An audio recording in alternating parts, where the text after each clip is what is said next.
Minus into minus చేస్తే plus answer వస్తుంది. Plus into plus చేస్తే మళ్ళీ ప్లస్ ఏ వస్తుంది. ప్లస్ ఇంటూ మైనస్ చేస్తే మైనస్ ఆన్సర్ వస్తుంది.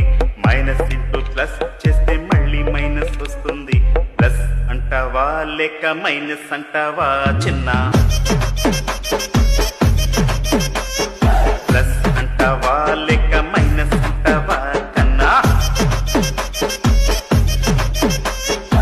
ఏ plus B is equal to C అవుతూ ఉందంటే క్లోజర్ ప్రాపర్టీ అని అర్థం చేసుకోవాలి. A plus B is equal to B plus A అవుతుంటే కమ్యూటేటివ్ ప్రాపర్టీ అని అర్థం చేసుకోవాలి. ప్లస్ అంటావా లేక మైనస్ అంటావా చిన్న?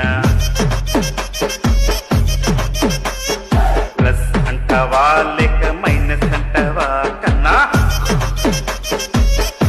ఏ plus B plus C A plus B plus C equal అవుతుంటే associative property. A into B plus C AB plus AC equal అవుతుంటే డిస్ట్రిబ్యూటివ్ ప్రాపర్టీ.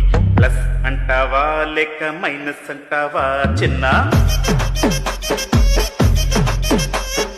ప్లస్ అంటావా